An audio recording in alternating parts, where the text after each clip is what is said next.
que nós estamos falando, né? Quem lembra qual foi a doutrina da sexta-feira passada? Estatística é real mesmo, Mateus. Eu sei que era apurado. Alguém não lembra não sobre o que nós falamos na sexta-feira passada? E vozes, quais são as vozes que você anda ouvindo, né? E na sexta-feira atrasada?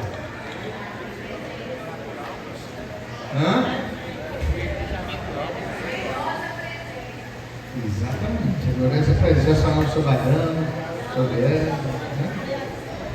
Aí depois nós falamos sobre o homem predilenciando o homem natural e espiritual.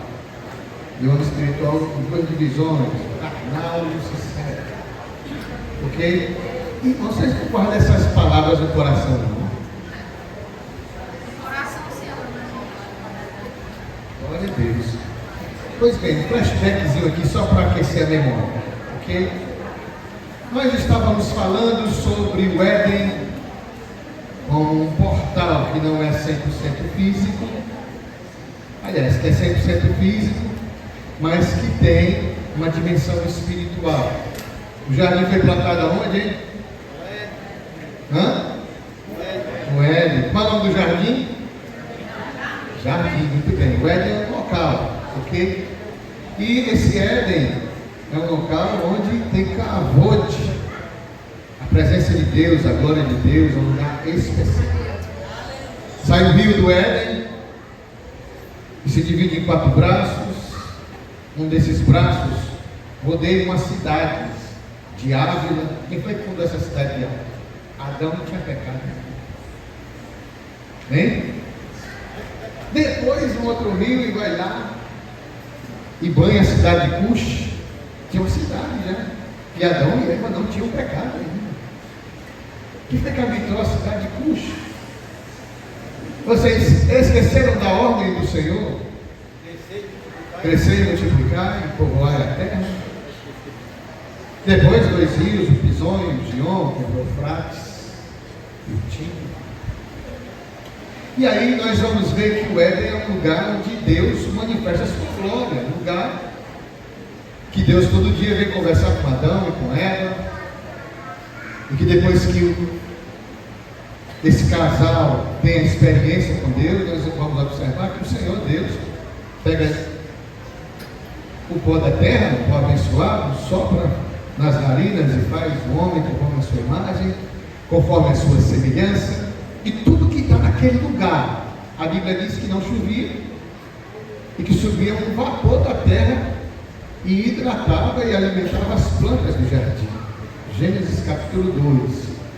A Bíblia diz que nada era destruído, ou seja, se Adão pegasse uma fruta, ele comia, e não havia decomposição, não havia morte, não havia bactéria, não havia fedor.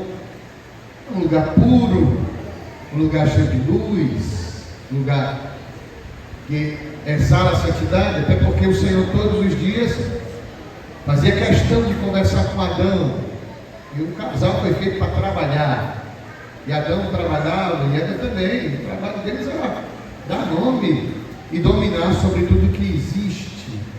Nós não temos ideia, se a gente fosse usar o tempo, temos ideia quantos 1000 anos, milhares de anos, não sei, Adão e Eva viveram sem pecar.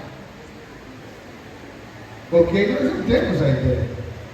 Eu até disse para vocês que a compreensão é extra-bíblica, não está na Bíblia a ideia do jardim do Éden como um jardim natural, como qualquer jardim, e a serpente enrolada numa maçaneira, pé de maçã, tentando a Eva. Tem nada a ver com a Bíblia isso aí. Nada a ver com a Bíblia. Não tem nenhum respaldo bíblico. Até porque a serpente só foi rastejar depois que Adão e Eva pecaram, e ela foi condenada. A árvore da vida estava no Éden, no meio do jardim, e o Senhor colocou uma árvore para Adão e Eva provarem para eles mesmos que eram fiéis a Deus. E eles caíram em falta e não conseguiram provar para eles mesmos que eles amavam a Deus. E a Bíblia diz que os olhos deles foram abertos. Quando eu digo que a Bíblia diz que os olhos foram abertos, eles temeram e esconderam-se. Porque a palavra rocher, esconder, significa apagar. E como o lugar é um lugar de glória, é um lugar esplêndido, eles pegaram folhas de figueira e cobriram. E eu expliquei por que eles cobriram. Porque toda vez que Deus manifesta seu cavote, sua glória, sua presença, coisas extraordinárias acontecem. Se tem o Êxodo capítulo 3, quando Moisés, na região de Midian, vai subir no lajeiro, aí ele vê uma sarça ardendo, sapecando, fogo queimando, e a sarça não consumia. E Moisés sobe o lajeiro e escuta o brado: Moisés, tira a sandália dos teus pés, porque a terra que tu pisa é santa. E aquelas plantas não se queimavam, porque havia cavote, glória de Deus naquele lugar. Ezequiel, capítulo 1, Ezequiel estava sentado às margens do canal de Quebar. A Bíblia chama rio, mas é um canal de Quebar. E ele disse que viu o cavote de Deus, a glória de Deus, e o aspecto era de ambar. Era como se fosse um nevoeiro muito grande, como fogo. Ele olhou e viu aquele negócio como ambar, o céu se fechando de todos os lados, e fogo vinha na sua direção. E ele vai dando detalhes, e tremia, e vinha raios. Cavote de Deus se manifestou. Moisés, quando subiu o Sinai, a Bíblia diz que Arão ficou lá no pé do monte com alguns dos judeus, e o monte fumegava, tinha trovões, sinais, e Deus se revela para Moisés passando por uma fenda do Sinai, e o próprio Deus com seu dedo e poder escreve os mandamentos para Moisés. E a Bíblia diz que quando Moisés desce o monte, os judeus não suportaram ver Moisés por conta do cavote de Deus, da presença de Deus que se manifestou no Sinai, e eles tiveram que cobrir o rosto porque não aguentavam o esplendor, a luz que havia em Moisés. Alguém está entendendo aí? Quando o casal peca, a Bíblia diz que eles se esconderam. O verbo em hebraico é shavot, ou seja, eles apagaram. Por isso que eles pegaram folhas de figueira. Por quê? Porque havia glória no Éden. Eles ficaram cheios de treva e tentaram cobrir as suas trevas com as folhas de glória que havia no Éden.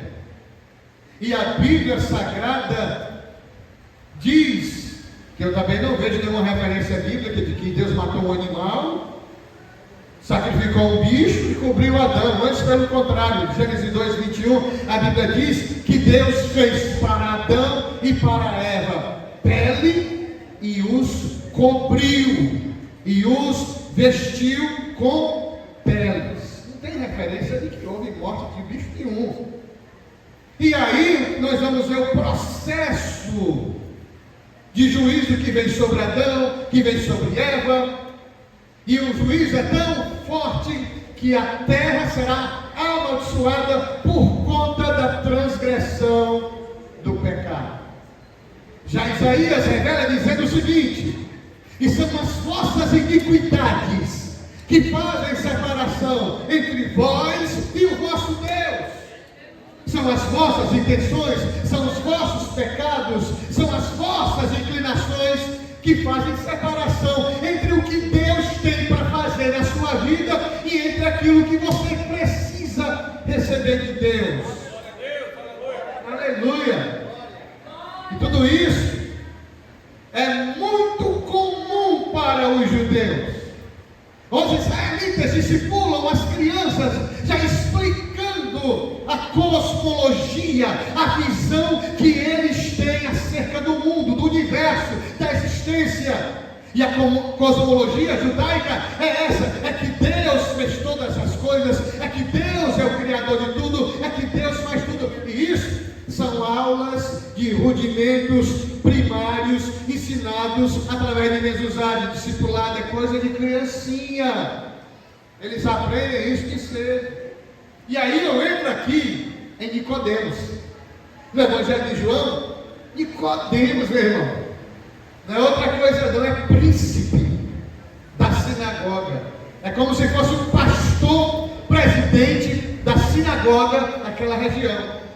Ancião, é um rabone por excelência. Ele vai ter com o Senhor Jesus de noite, como diz o texto sagrado. E a Bíblia diz que ele foi ter com Jesus de noite, João 3, versículo 2, e disse: Rabi. Ele considerou Jesus como mestre. Bem sabemos que és mestre vindo de Deus. Tu não passaste pela escola dos fariseus, nem dos judaizantes. Tu vem de Deus. Porque ninguém pode falar e fazer estes sinais que tu fazes, se Deus não for com ele. Deus é contigo. Estava dizendo, nós sabemos, eu sei, que Deus é contigo. E Jesus disse para Nicodemos duas coisas com o mesmo entendimento. Primeira coisa que Jesus diz no versículo 3 é: toda vez que você vê essa frase, na verdade, duas vezes, o Senhor Jesus, com a expressão linguística, está dizendo que é para imediato, é para aquele momento, é para o agora. O Senhor disse: na verdade te digo que aquele que não nascer de novo não pode com seus olhos ver o reino de Deus. Opa! Jesus está dizendo que quem não nasce de novo não vê, não percebe, não sente, não entende, não absorve o reino de Deus. E aí o nosso Senhor é interrogado pelo Nicodemos, e o Nicodemos diz: como é que pode um homem como eu, na terceira idade, voltar para o útero da minha mãe e nascer? Irmão, um mestre de Israel, presta atenção, crente. Eu fiz a introdução dos rudimentos da cosmovisão, que Deus fez os céus, a existência do universo, o caos, o pecado de Satanás, uma bagunça cosmológica. Aí depois Deus diz: haja luz, e Deus vai reorganizar essa cosmologia, a visão dos israelitas acerca da existência. Aí Deus diz: haja luz, vamos chegar já lá. Aí o Senhor diz o seguinte no versículo 5: bem, Nicodemos, tu vem dizer para mim como é que pode um homem regredir e voltar até o útero da sua mãe? Aí no versículo 5 o Senhor Jesus diz de novo, aliás: na verdade te digo que aquele que não nascer da água e do Espírito não pode entrar no reino de Deus. No versículo 3 o Senhor diz que tem que nascer de novo para ver o reino de Deus. E agora o Senhor diz que para entrar no reino de Deus tem que nascer da água e tem que nascer do Espírito. O Senhor foi mais claro com Nicodemos. O Senhor foi mais transparente com Nicodemos. Aí eu te pergunto, crente, tu está entendendo o que está sendo ministrado? Arregala teu olho aí, olha para mim, olha. Estou te vendo, porque eu não enxergo. Mas você está entendendo? E o que seria, pastor Marcelo, nascer da água e nascer do Espírito? Bem, vamos lá, vamos começar os rudimentos primários da cosmovisão israelita. Bem, nascer da água é símbolo de regeneração. É como cortar uma árvore, pá, cortou o galho, com o tronco nasce, a árvore regenera de novo. Ou seja, nascer da água é símbolo de regeneração, é símbolo de geração, é símbolo, em outras palavras, ou sinônimo, de gestação. Nascer das águas é igual a purificação, batismo, nova vida, nova criatura, ingresso, novas práticas, nova cultura, novo estilo. Nicodemos pensou que ele deveria voltar para o útero da mãe dele. Mas a intenção de Jesus é simplesmente trazer a interpretação do Gênesis, porque havia uma batalha espiritual contra a vida de Nicodemos, que era príncipe da sinagoga, mestre de Israel, professor dos fariseus, e ele não estava entendendo. Porque, queridos, preste atenção que eu vou falar, o homem natural não vai entender de maneira nenhuma as coisas de Deus.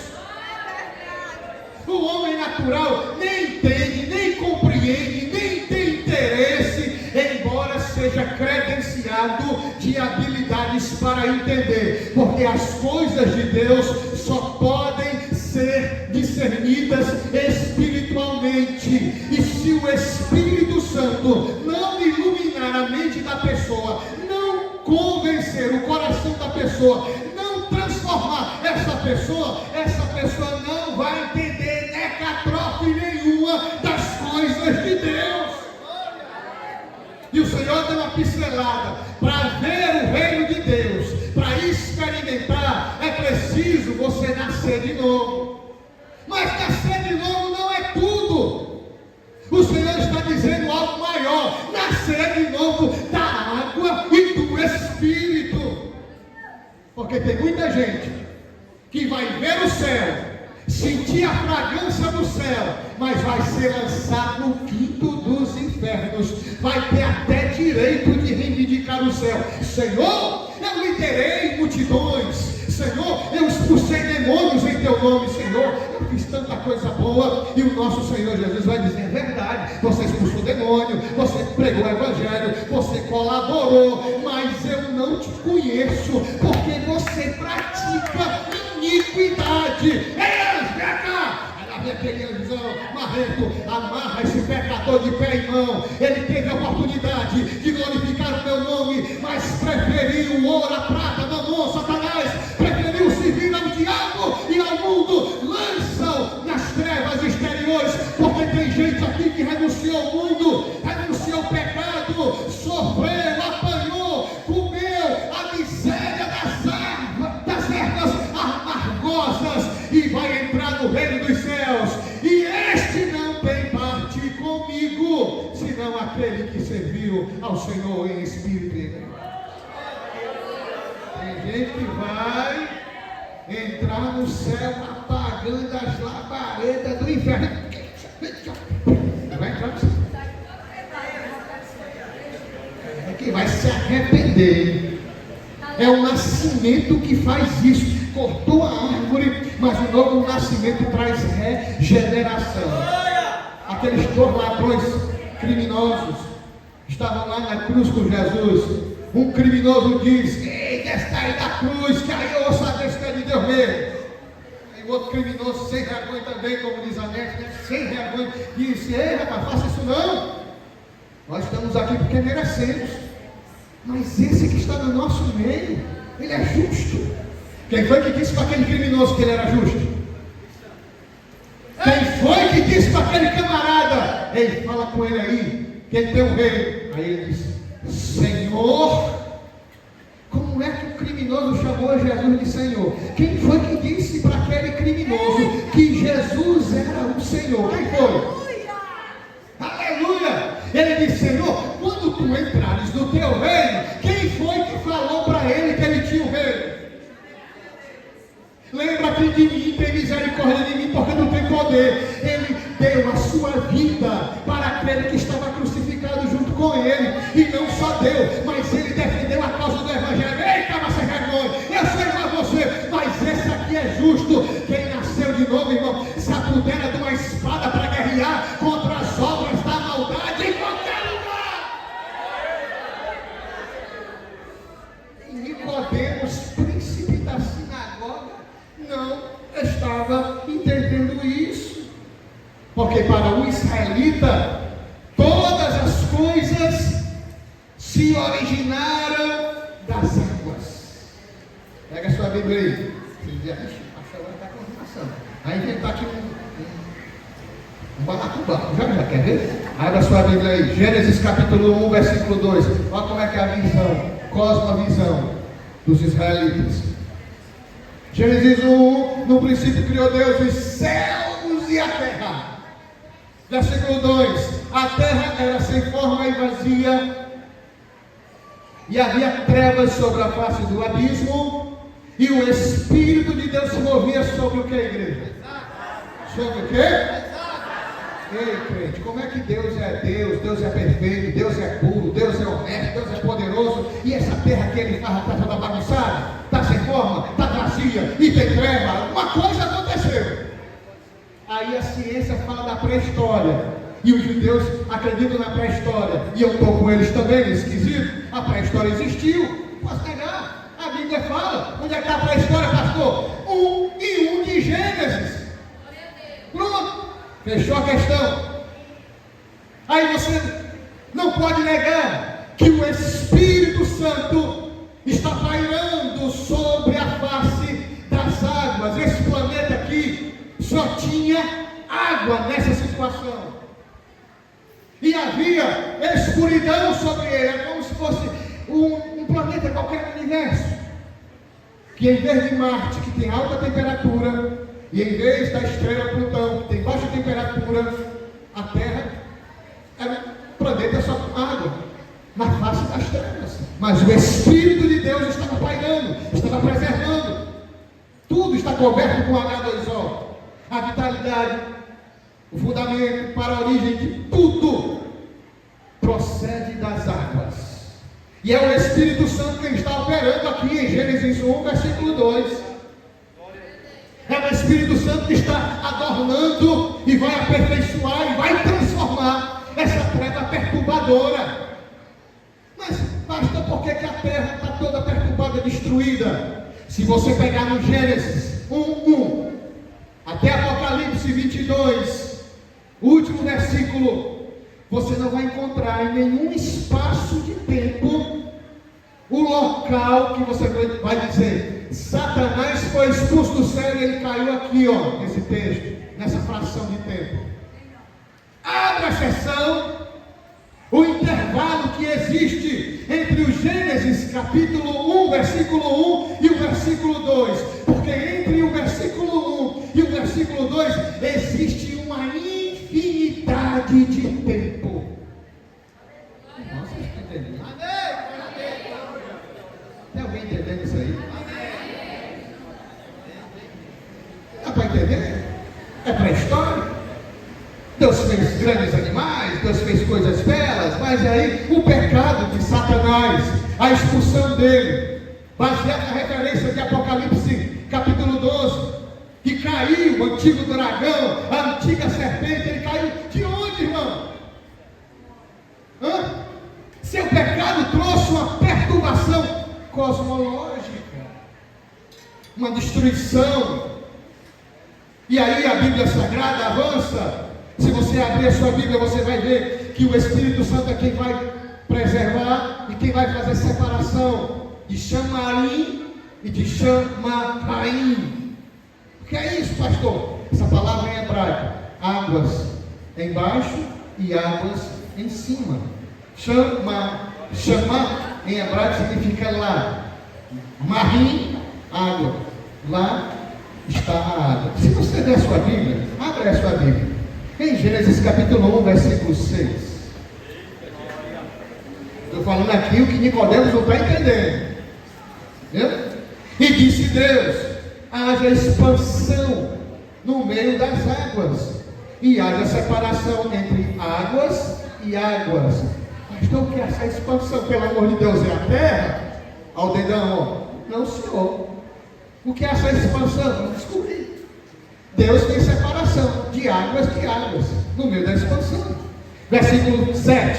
E fez Deus a expansão, e fez separação entre as águas que estão debaixo da expansão e as águas que estão sobre a expansão, e assim foi. Ou seja, tem alguma coisa aqui no meio, esse meio é a expansão. Tem água embaixo, tem água em cima. Não é água doce, tem água salgada, é água em cima e água embaixo. Versículo 8. E chamou Deus a expansão por nome de céus, chama Raim. Lá estão as águas. Lá estão as águas. Essa palavra céus chama, aí, lá estão as águas. E foi tarde de manhã o dia segundo. Que separação de águas foi essa, pastor? Versículo 9. E disse Deus: ajuntem-se as águas debaixo dos céus. Ou seja, tem águas nos céus e agora águas debaixo dos céus. Em quantos lugares?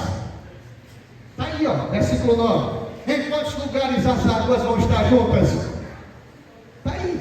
E disse Deus: ajuntem-se as águas debaixo dos céus. Em quantos lugares? Em quantos lugares? Num só lugar. E apareça uma porção seca. Preste atenção, irmãos. Preste atenção no que eu vou falar aqui. O que Nicodemos não estava entendendo, o que era para ele entender, é que Deus, quando fez surgir a porção seca, Ele não fez surgir porções secas. Fez surgir uma única porção seca. E havia apenas um único ajuntamento de águas. Não existia continentes, não existia terras divididas. Tudo isso foi originado das águas. As águas, elas estão unidas em um só lugar. Elas formam apenas um continente. Não existem mares, não existem divisões. As águas, elas não aceitam divisões, nem separações. Era apenas uma grande porção seca. Havia unidade em porção seca e havia unidade em porção líquida. E tudo já existia. A ciência chama isso aí de Pangeia. Só Pangeia. Porque é uma teoria de que a Terra, ela foi dividida por terremotos. As placas tectônicas se racharam e o continente africano foi se afastando do continente sul-americano. A Europa se rachou e foi um lado para lá, e depois se dividiu a América do Norte, que vai do Caribe até o México, e dos Estados Unidos até o Canadá e até o Polo Norte, e depois a Ásia se separa da África e a Terra vai se mexendo, as placas tectônicas vão se separando. Isso aí é a teoria da Pangeia. E se ela existe, mas antes havia só um continente. Se ela existe, antes havia, como a Bíblia diz, um único agrupamento de águas. E Nicodemos devia saber isso. E Nicodemos era mestre de Israel. E você está entendendo? E quando é que, pastor? Quando foi que houve essa separação? Tudo que Jesus falou para Nicodemos, Nicodemos tinha que interpretar isso. Abra sua Bíblia em Gênesis capítulo 10. Depois que vem o dilúvio, os descendentes de Noé, Cã, Sem e Jafé, desenvolveram linhagens. E a Bíblia vai dizer aqui que no meio dos descendentes de Noé, o próprio Deus separou os continentes, separou os mares, separou a terra. Olha para cá, crente. Por favor. Na África tem jacaré? Sim ou não? Hein? E aqui na América do Sul tem jacaré? Sim ou não? Você sabia que esse passarinho que vocês gostam de comer aí, avoante, ele migra da África, do continente africano, para o continente sul-americano? Porque o voo dele é na mesma direção.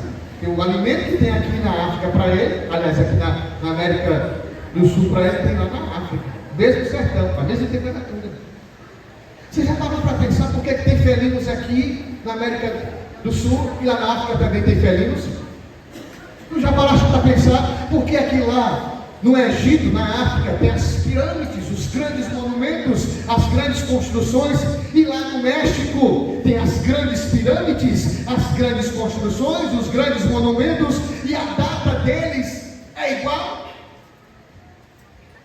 Por que é que quando os europeus vieram colonizar a América, encontraram seres humanos aqui nas Américas?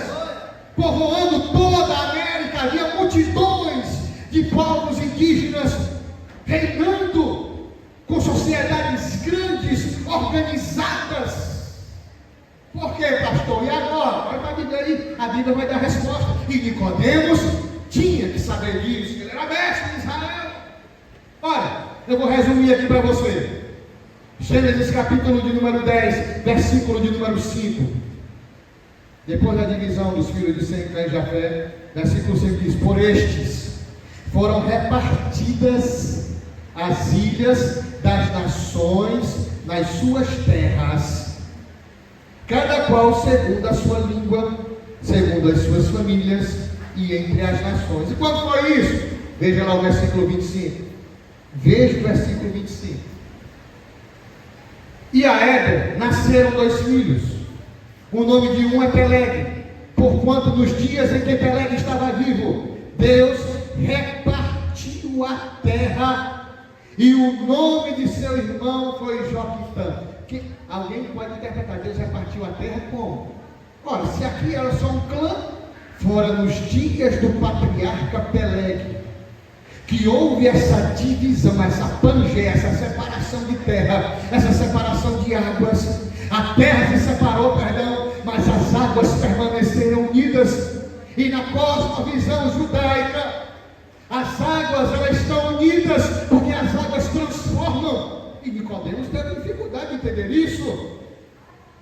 Se você abrir a sua Bíblia em 2 Pedro capítulo 3, versículo de número 5 e 6, a Bíblia vai dizer o seguinte: e eles voluntariamente ignoraram tudo isso, que pela palavra de Deus, desde a antiguidade, que já existem os céus e a terra, e foi tirado das águas, e do meio das águas, tudo que existe hoje, pelas águas as quais pereceu o mundo de então, coberto com as águas do dilúvio, mas das águas fluíram a vida.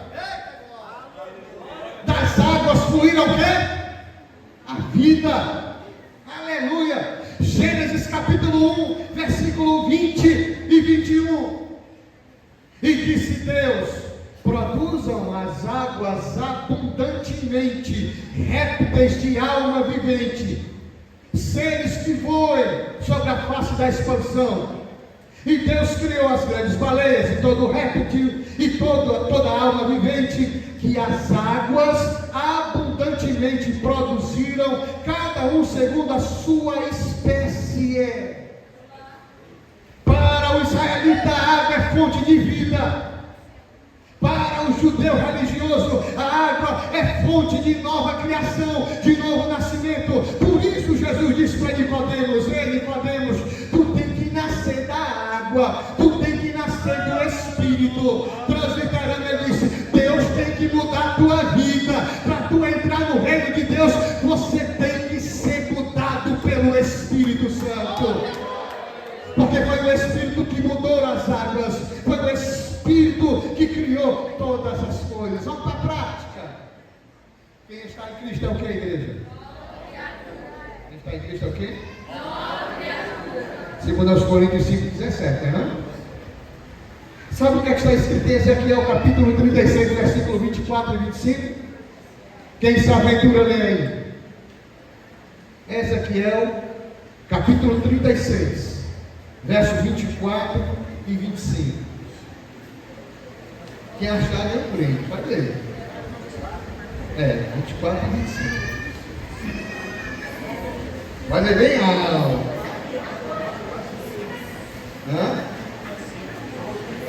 Capítulo 36, versículo 25, 26 e 27. Bom, diminui. Olha a profecia aí. Então espalharei água pura sobre vós, diz o Senhor. Ficareis purificados, e de todas as vossas imundícias e de todos os vossos ídolos vos purificarei, e vos darei um coração novo, e porei dentro de vós um espírito novo. Tirarei o coração de pedra da vossa carne, e vos darei um coração de carne, e porei dentro de vós o meu espírito, e farei que andeis nos meus estatutos, e guardareis os meus juízos e os observeis. Mas antes, o versículo 25 ele diz: então espalharei água sobre você. O Senhor está dizendo: então o meu Espírito vai mudar a vida de você. Irmão, é impressionante.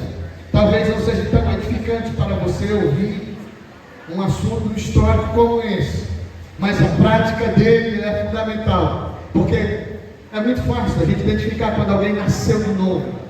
É muito fácil a gente identificar quando alguém não nasceu de novo. Mas o desafio não é identificar se o outro nasceu ou não nasceu de novo. O desafio maior é você fazer uma avaliação se você nasceu ou não de novo. Quem recebe essa instrução?